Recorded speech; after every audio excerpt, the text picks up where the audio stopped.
kurve i kriminalci, da Srbi su kurve i kriminalci. Dobrodošli u još jedan Kod Svete podcast. Sve lozničke legende na jednom mestu. Kod Svete. Kod Svete. Dobrodošli u najnoviji podcast Kod Svete. Ovaj podcast je totalno drugačiji od drugih, vidjet ćete i zašto.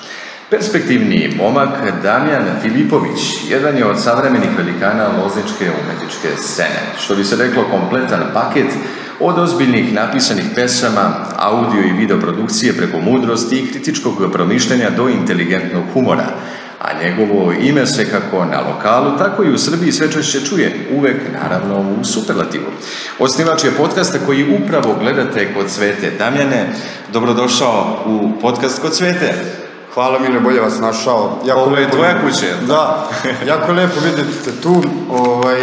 Hvala ti što si ti došao, da ovo odradiš, jako mi je drago. Veliko poštovanje. Gledalci podcasta Kod Svete imali su priliku da gledaju podcast zajedno sa mnom, ali u ulozi gosta. Vi ste izrazili želju da uradimo jedan podcast, a da bude obrnuta situacija, ali tako da ja budem voditelj, a jedan od vas gost. Ti si jedan od osnivača podcasta Kod Svete, koji se, kao što sam rekao na početku, razlikuje od drugih. Zašto se on razlikuje od drugih i kako si došao na ideju da oživiš ovakav podcast?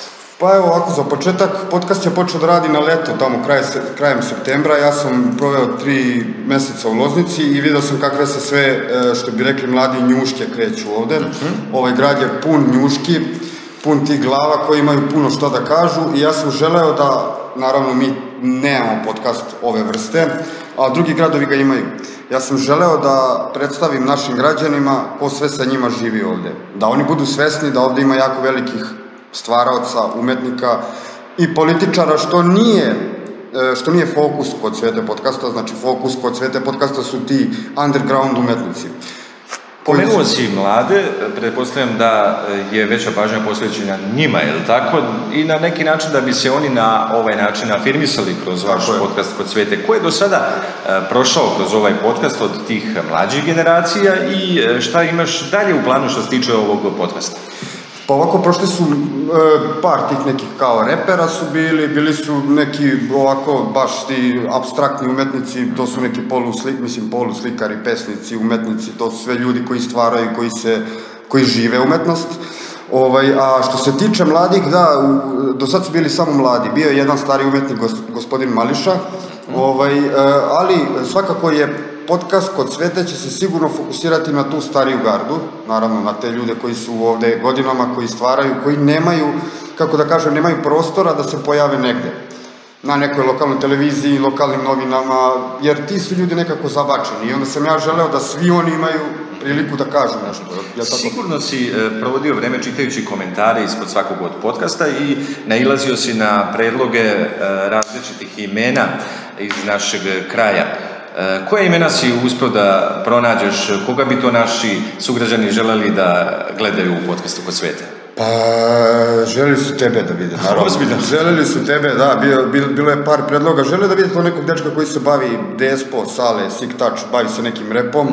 On je isto na tapeti i generalno ljudi hoće ovde da vide te gradske glave koje imaju, da kažu, neke onako zanimljive dogodovštine, koji su prošli nešto, koji su videli nešto, naravno, koji su, kako da kažem, kao videli sveta, ajde, mislim, svakako kažem ti, fokus Kod Svete podcasta nije politika, naravno. Nisu dnevno političke teme, jer to može svugde da se vidi. Da. Fokus, da, reći slobodno. Ali je svakako nezaobilazna tema, pa ćemo se i mi na neki način malo osvrnuti na tu temu. Evo, trenutna tema što se tiče političke scene i scene u svetu je zapravo situacija u Ukrajini. Kako ti gledaš na to, koliko to može da utiče na Srbiju, na naš grad i da li ti to na neki način u ovom trenutku smeta? Pa naravno da mi smetaju mi bombe koje padaju, smetaju mi nedužni ljudi koji ginu, naravno, to je uvek, ali kako da mislim, znaš, sam prošli smo kroz razne ratove, ja nisam bio ni rođen, ali bili su ratovi, bilo je bombardovanje, ja ne želim da iko gine nedužan, svakako da se osjeti, ovdje ljudi su ostrašćeni, ko će sada pobedi, da li će se uzeti Donbas, čiji je Donbas, mislim, to mene generalno ne zanima, mene samo zanima da živimo u nekom miru, naravno, znači da niko nedužno ne strada. I kakva su tvoja predviđanja vezano za moja temu? predviđanja, iskreno nisam neki rusofil, naravno, ali predviđanja su da mora stati na putu više tom NATO paktu i kako tim zapadnim silama koje, mislim, diktiraju sve, mislim, od kafe koju kupiš do gasa. Da. Čini mi se da je gas možda glavna tema zbog koje se sve ovo povelo. Jeste, gas je kao glavna tema. Iskreno, ja se nisam mnogo ni informisao oko toga. Kažem ti, znam samo da, mislim, ratuju, ko zna ko ratuje i što ratuje, ali ajde da, nekako, kako ti kažem, da mi se okrenemo kao umetnost. Tako? Naravno, toliko o politici, ni reč više nećemo pomenuti o toj temi.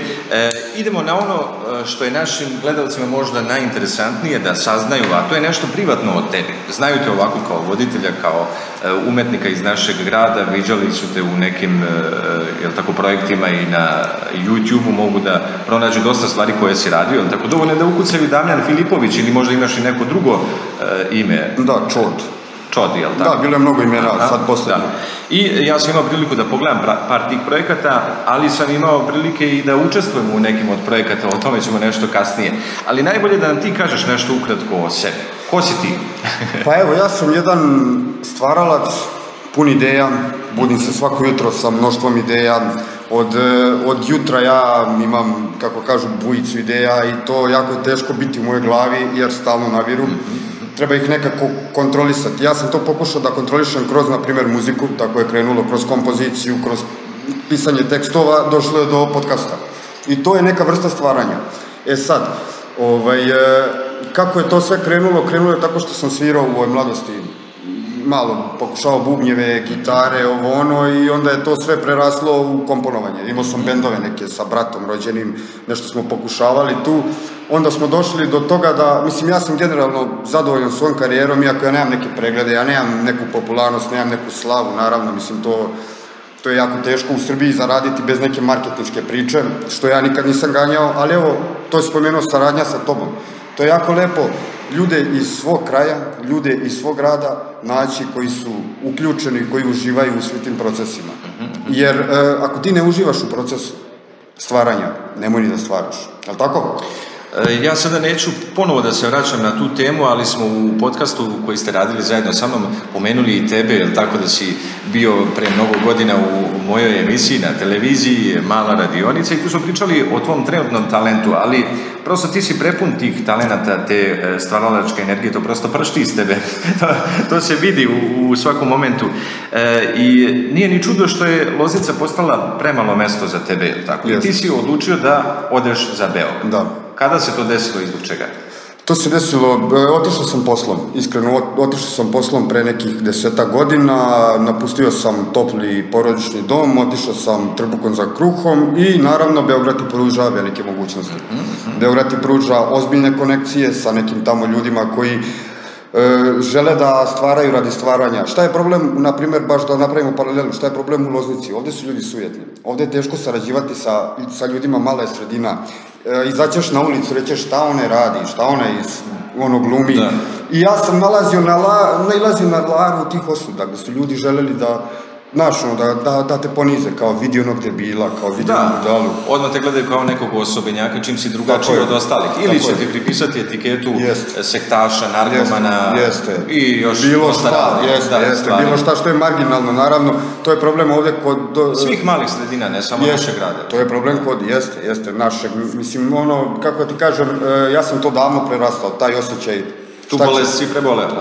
Šta će drugi reći, to mene uopšte više i ne zanima i mislim da je to poenta ove cele priče ovog podcasta, što ja ne marim šta će ljudi reći. Mene baš briga, iskreno, ja to radim jer ja u tome uživam. Šta ti Beograd pruža? Beograd ti pruža mnogo više konekcija, mnogo više otvorenih, slobodnih ljudi. Evo, kad si već to pomenuo, bit će našim gledalcima jako interesantno da pomeneš i ta neka poznatija imena. Koga si sve upoznao u Beogradu iz te muzičke sfere uopšte iz umetnosti? Pa da, susreo sam se, na primjer, to sa Sky Viklerom, on je bio moj idol, Đorđe Miljenović za života, susreo sam se sa njim, sarađivao sam sa njim, odradili smo neke pesme, kao pjevali smo, to je jedna, sad ima tu dosta tih neafirmisanih s kojima sam ja sarađivao, ta imena nisu toliko poznata. Ali je razumljivo kog tipa je muzika da i ne mogu biti toliko popularni. Jeste, jer se oni bave tom nekom drugom muzikom koja nije popularna toliko. Kako se to zove, alternativa ili? Pa da, to je neki taj, mislim... Underground. Pa da, underground muzika, baš alternativna muzika s kojom ne možeš baš tako da se probiješ, jer to nisu to teme, nije teme, nego koje su uopšte prihvaćene. Da, nije to taj sadržaj koji ljudi hoće da čuju. I onda, znaš, kad sarađuješ sa ljudima, vidiš da imaju slične interesovanja kao ti, da uživaju u tom procesu, u stvaranju, to je jako lepo. To ovde nisam našao, evo, još jednom paralela, to ovde nisam našao, ja sam ovde našao sujetu među umjetnicima, našao sam, znaš, ko je bolji, da se mi takmičimo, znaš, ja ne moram nikom da se dokazujem, ja znam ko sam ja to osjećam, ja to živim. Ali verujem da je ostalo i dalje puno ljubavi vezano za ovaj grad, za Loznicu, za neka mesta, za određene ljude koje ti poznaješ i da ti, naravno, kada dođeš iz Beograda, opet odeš na ta mesta, opet budeš sa tim ljudima. Kakav je osjećaj kad se posle dužeg vremena vraćaš u Loznicu, kada ideš autobusom ili automobilom? Ljudi kažu da je to neki neverovatan osjećaj, bilo gde da odu i kad se vraćaju u Loznicu, nekako je tu najtoplije, najlepše. Jeste, pa evo mi smo, tako reći, komšije, ti ja volim svoj kraj, volim svoje klupce, volim svoju livadu, volim svoju poljanu, to nema cenu. Mislim, ja sam odrastao na selu, ja sam odrastao sa ovcama, ja sam odrastao sa baštama, to u Beogradu je jako teško, naravno, ostvariti takav život. Ja kad se vratim ovdje, ja se uvijek vratim na te neke stvari, na posadi, nekako je to ono što čini mene. I jeste, da, ovdje, pored toga što mi je jako lijepo kad se vratim ovdje, gajim i mnogo loših sećanja, naravno. Za ovaj grad pružio mi je lepe stvari, pružio mi je i ružne, pružio mi je neke anksioznosti s kojima nisam mogao pre da se izborim. Pre sam mnogo manje dolazio. Znaš, mnogo sam manje dolazio ovdje jer nisam se lepo osjećao. Sad sam nekako i to prevazišao, tako da je sad sve potaman, Ja volim ovaj grad zato što taj njegov položaj je jako dobar, tu je Vučevo, tu je Drina, naravno, mi smo svi toga svesni, tu su reke, tu su planine, to je, mislim, to mi treba da cenimo, taj njegov položaj, naravno. I ima je dobrih ljudi, naravno, ovdje se izrodilo mnogo, da sad ne pominjamo, Mića Popović, Vuk Karadžić, mislim, to su sve, ja mislim da, šta fali ovom gradu? Fali jedinstvena scena. Fali jedinstvena, na primjer, muzička scena. Ja sam to pokušavao mnogo puta da dođem i sjedinim ljude, to je nemoguće. Kada si došao na tu ideju i kada si ti zapravo počeo ozbiljnije da se baviš muzikom, je to taj trenutak kada si otišao u Beograd ili još kada si bio ovdje? Da, to je kad sam otišao u Beograd, tad sam sve svoje resurse uložio u muziku. Naravno, svu svoju energiju i nisam nikad ništa ja dobio neke pare od toga, naravno, nisam ja od toga mogao da preživim, ali tamo je malo drugačije što sam ostvario neku ličnu satisfakciju, uživao sam. To niko ne može da ti uzme, pare će ti ukrasti, pare će nestati, pare ćeš potrošiti, ali ti ono što si uživao, to je uspomena koja ostaje s tobom, tako, za ceo život. To je, ja mislim, najveća prednost, najblagodet stvaranja, što to ne može niko da ti uzme, taj osjećaj, tu satisfakciju, tu... Sigurno postoji neki moment u tvojoj sadašnjoj karijeri koji onako pamtiš, možeš li da ga podeliš sa našim gledalcima koji ti se desio u toku tvoje karijere vezano za muziku? Pa iskreno pamtim Malu radionicu, ako ćemo iskreno. Pamtim Malu radionicu, to je bio moj prvi televizijski nastup, ispostavili se da je bio jedini na lokalnoj televiziji, da, to mi je zaista u lepom sećanju, jer, evo još jednom hvala tebi, jer to je, dođeš pred televiziju i ispričaš ono što misliš. Da. Ti znaš, to je... I to je bilo jako hrabro, jer si ti bio totalno drugačiji od drugih koji su gostovali u toj emisiji i prosto sam se dvomio da li nekog takvog da ugostim, a da to ne bude imalo neke posljedice po mene, po moju trenutnu poziciju, jer si ti slobodno mogao da pričaš o svemu za razliku od drugih koji su uglavnom pričali ono što su naučili na pamet. Ja se nikad, mislim, nije... A ti si pričao tada, čini mi se, i o muzici, o malo šta je bilo. Ja se nisam pravio, to što sam bio tad, ja sam to i pričao. Sad nisam to, naravno, ali eto, pamtim tu radionicu jer sam došao i rekao šta mislim. I veruj mi, mnogo ljudi me ovde pamti po toj maloj radionici.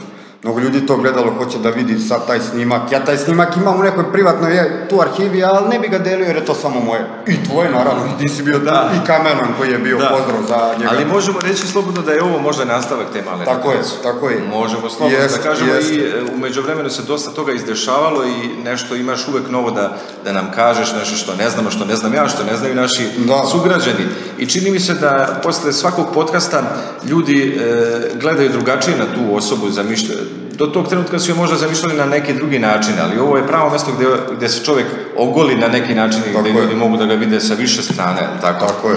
I to je prednost ovakvih emisija u odnosu na ono što se dešava u klasičnim medijima, tipa radio ili televizija. Ovdje je veća sloboda i može da se priča o svemu. Rekli smo o tome šta pamtiš kao najzanimljiviji događaj u svojoj karijeri, a šta je to čega ne želiš da se sećaš iz ovog sveta muzike? Pomenuo si da si imao neke neprijatne situacije. Je to saradnja sa nekim ljudima ili... Pa da, bilo je i saradnje s ljudima, bilo je tu naravno, kako kažem, kad te neko ostavi, uvek se nekako, kad se rastaneš sa nekim, osjećaš se ostavljeno. Znaš, različu se putevi, različu se ti Shutdown za mog brata, Astrodanat, to mi jako teško palo, imali smo neki kao duo, nešto smo radili. To sam realno teško podneo i svako je morao da nastavi svojim putem. To su te neke stvari koje su me bolele, naravno, s koje čovjek I šta si ti lično naučio iz takve stvari? Pa naučio sam da ništa ne traje zauvek. Da sve što traje ima naravno svoj kraj, kao i naši životi, i da će se sve jednog dana završiti. I da sve ima razlog zašto se dešava. Tako je. I da mora svako da nastavi svojim putem, kao što smo ja i ti nastavili svojim putem i sastali se opet, tako? Da. To je život, mislim, to hvala, mislim, kosmosu i kome već ti to pruži, da možeš Da. I rekli smo da ćemo najviše pričati o muzici i nećemo ni odstupati od toga, pa ćemo tako da se osvrnemo i na trenutnu muzičku scenu, na stanje.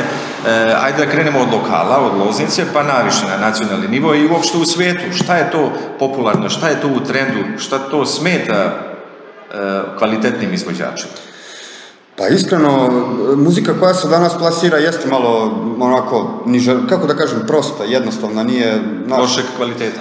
Pa da, pazi, kvalitet nije toliko upitan koliko je upitan sadržaj koji se tu plasira deci, pogotovo toj omladini. Način na koji se to prezentuje, da. Da, to gole žene i to sve, barberi i to, ja nemam ništa protiv, naravno, neko radi ko šta hoće, ako on time prehrani svoju decu tom muzikom, ja sam zadovoljan isto koji on, samo mislim da je malo, evo to se opet vraćamo na to, malo je prostora za ljude koji zaista imaju šta da kažu i žele da se iskažu.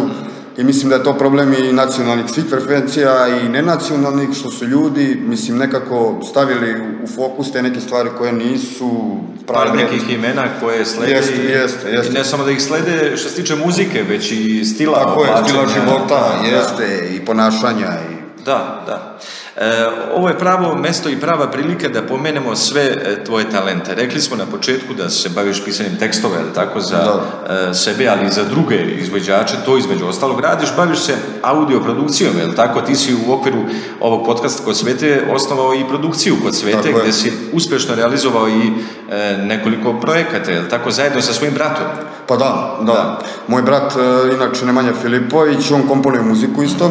I sa njim radimo od kad smo mali bili, mi sarađujemo, on dobro pravi te instrumentale i onda mi on napravi muziku, ja napišem tekst i uključujemo ljude, naravno, ko što sa tobom, on napravi muziku, ja napišem tekst i šta je poenta priče, ja hoću da uključim ljude, ja hoću da ljudi budu uključeni, mi nije bitno da sam ja.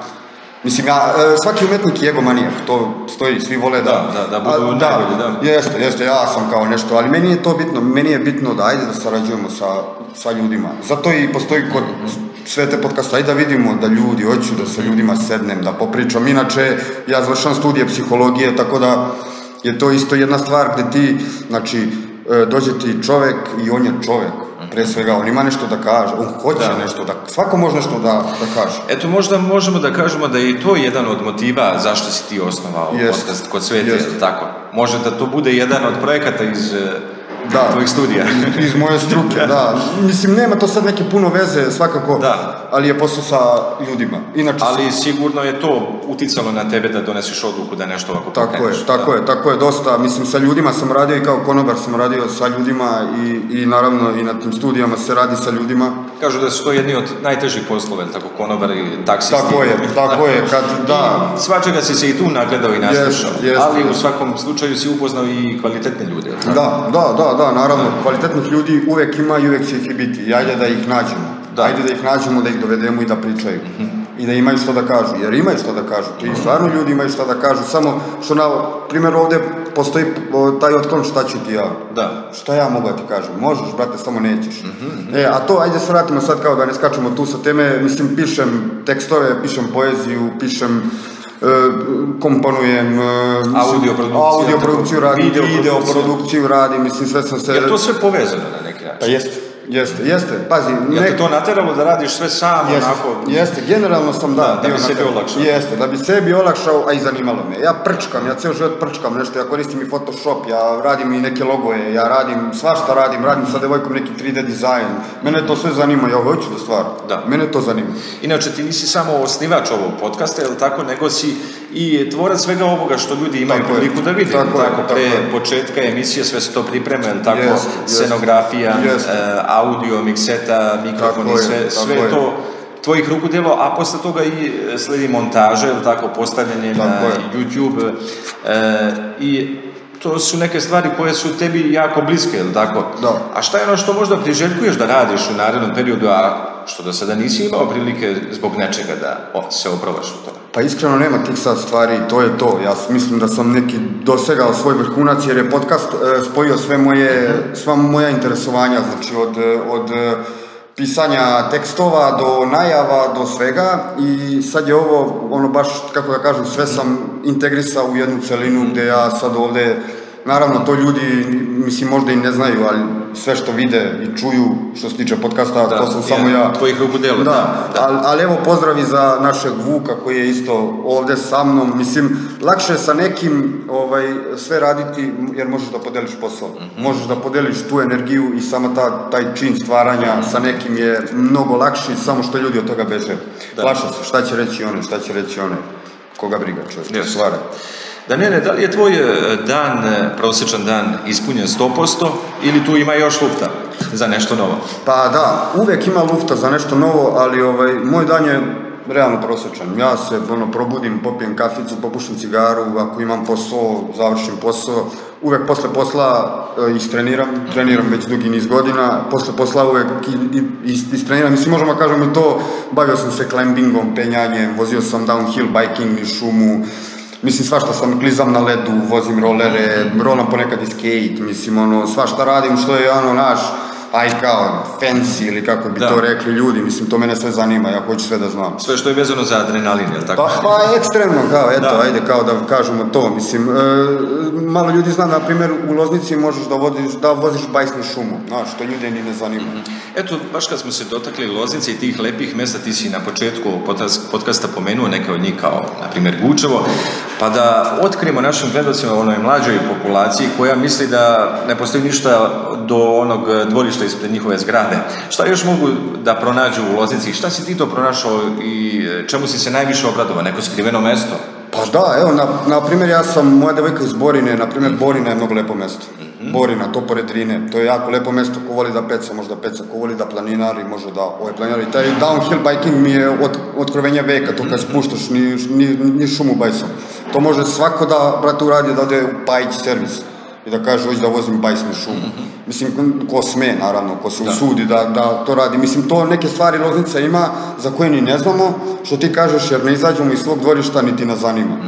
I to je jako lepo znati, ne mora da se proba, ali ajde da znamo samo, da vidimo, znaš, nije ovaj grad izlazaka, turbo folka, ubistava, pucanja i čega već sve se Loznica provlači. Ajde da provučemo ovaj grad kroz neke lepe stvari, ajde da napravimo pozorište, ajde da imamo scenu neku, ajde da imamo muzičku scenu, ajde da imamo nastupe, ajde da nam ne dođe na te festivale Sarajevo, mislim, ja sam slobodan da kažem imenom, ajde da nam dođu naši u naši umetnici. Ne moram ja neću da nastupam, ja bežim od toga. Ajde da nam dođu naši bendovi, ajde da nam dođu naši ljudi koji stvaraju. Je li moguće da mi nemamo njih? Imamo. Da. Mi imamo bendove. Da. Mi imamo mlade perspektivne bendove. Crossroad, da sad ne nabrajam, neko će se i naljutiti. Imamo mlade reperi, imamo Crnca koji igra u centru grada, svi ga zanemaruju, jer šta Crnac igra, šta on radi, koja on budala.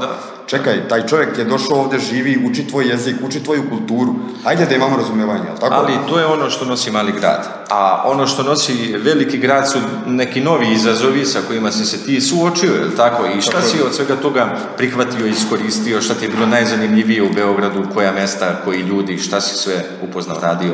Pa, svašta sam radio, ali ajde, to od tih sportova sam svašta probao, to stvarno Beograd može da ti pruži pozorište, naravno, što sam i u pozorište, to ovdje ne možeš ni da zamisliš da odeš negdje i da gledaš glumce koji glume, to je festivali, mi nemamo festival, mi imamo neki festival koji se zove samo festival, nemam ništa protiv, nek rade ljudi šta hoće, ali ajde, kako da ti kažem, ajde da, ako se već zove grad, ajde da napravimo ovaj grad gradom. Čini mi se da su to sve neki projekti koji, kao što si ti rekao, imaju u svom naslovu festival i to ostane na tome. Znači festival toga i toga, ali šta je sadržaj svega toga? Tako je, izostaje sadržaj uvek. Ovo nije moj gnev, nije moj bez ove javni poziv. Ali je to realnost, da. Ovo je moj poziv, ajde ljudi nešto da napravimo. Evo, vidio sam to sve turistička organizacija organizuje. Ja sam im predložio, dovedite naše ljude, dovedite naše bendove. Mene neko ko vodi profil pita ko je. Ja mu kažem, odgledaj kod Svete podcast. I vidjet ćeš, ima mnogo umetnika koji će ti doći tu i nastupati. Doće 10 ljudi da ih sluša, a sljedeće godine će doći 20, sljedeće godine će doći 30. Ajde da napravimo nešto. Ali, nažalost, dane ne razmišljaju svi kao ti. Tako je, realnost je drugačija, praksa je drugačija, ja sam jako tužan zbog toga i to je moj odgovor na ovo prvo pitanje, šta razlikuje podcast? Razlikuje ga to što ja hoću da te ljude predstavim i da ti ljudi budu viđeni.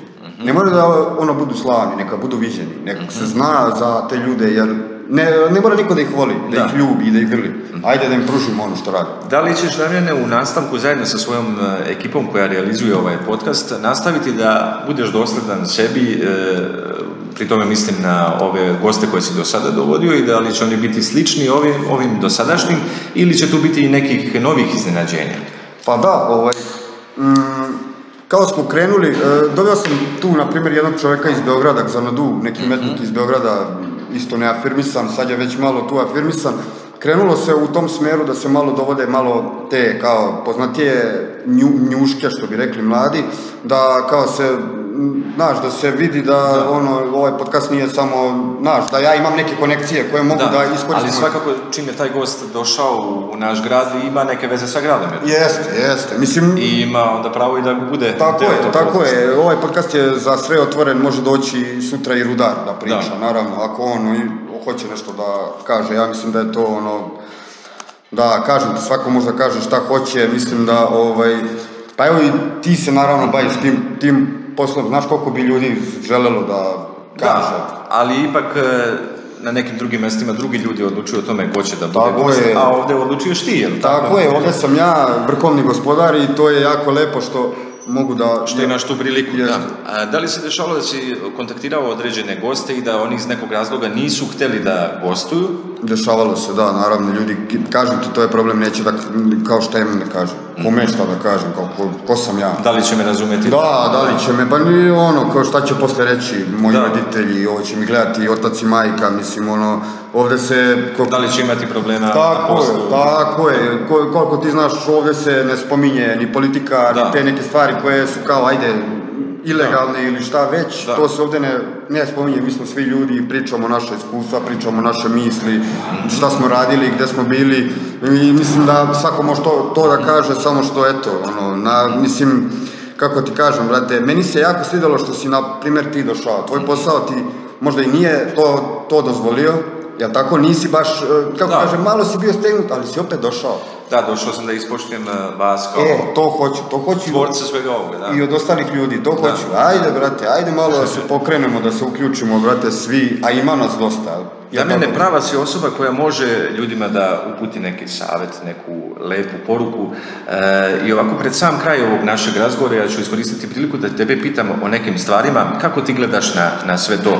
Znamo da su u današnjem svetu, počeo od našeg grada, zemlje, sveta, prisutni razni poroci, razne stvari koje se dešavaju van te neke legalne scene. Kako ti, na primjer, gledaš na alkoholizam, na narkomaniju, na prostituciju? Kakvi su to ljudi po tebi? Eto, pomenuo si da studiraš psihologiju. Kako bi trebali mi da se odnosimo prema ljudima koji su različiti od nas? Da, pa evo ovako, pre svega da ja sam kroz sve to prošao, naravno, kroz mlado svako to se toga dotakne, ja to mogu iz prve ruke da kažem da to svako treba da prođe pre ili kasnije. Neko ne prođe nikad, nekoga stigne kasnije i to je sasvim normalno. Problem je ostati u tome. Tu mislimo na te poroke. Tako je, na poroke bilo koje vrste, na kriminal, na ne znam ja šta. Fora je da se samo ne ostane u tome. Treba je sve iskusiti. Ja sam prvi čovjek koji hoće sve da probam. Bilo šta bilo. A s druge strane si verovatno i bio u kontaktu sa tim ljudima. Tako je. I sam sam bio u sve te radnje uključen i mislim da, kako ti kažem, ako ne možeš sam da se izboriš sa nečim, potraži pomoć. Ali tako, potraži pomoć. Mislim, pitaj roditelja, pitaj stručno lice, pitaj komšiju, vršnjaka, vidi kako to neko drugi radi, jer uvek, znaš, nekad, ako ti ne možeš baš da platiš cenu, neko drugi plati pa će ti reći. A zašto ljudi upadaju u te poroke? Pa ne znam, generalno u ovom gradu je problem, na primjer, narkomanija i alkoholizam i kriminala ima puno. To je, mislim, mali je grad, svi se znaju, kako kažu mladi, rokanje, ajde da izađemo, jer nemaju što drugo da rade. Kad bi imali 2 festivala, 4 predstave sedmično, možda bi bilo manje, jel tako? Možda bi bilo manje pa sigurno manje bi imali vremena za to. Neko bi se interesovao za te stvari, čekaj, pa što bi sad, na primjer, se izdrogirao ovdje malo da gledam predstavu? Ali tako? Mislim, ili bi se izdrogirao i otišao da gledam predstavu. I to je skroz legitimno. A sa druge strane, ako je neko odlučio da se bavi time čime se bavi, treba ga na neki način i poštovati zbog toga što radi, da je to njegova volja, to je njegov izbor. Ako samim tim ne naručava nekoga drugog. Tako je. Evo, na primjer, jedan jasan moj stav oko toga je da ako on prehranjuje svoju porodicu, ako on tim poslom prehrani svoje dete, šta ja imam da vam kažem? Čovjek radi ono što zna, što najbolje zna. Ja ovo znam da radim. Znači, neću da mi neko, mislim, nek mi kaže, ali ja tu larvu osuda me ne zanima. Tako isto i taj čovjek koji ne znam šta radi tamo, bavi se kriminalom. Ako je to njegov posao, ako prehrani porodicu, ako od toga živi, njegova legitimna sloboda je. Damjane, od koga si ti dobio najbolje savjete? Da li su to neki intelektualci ili su to baš te osobe sa dna?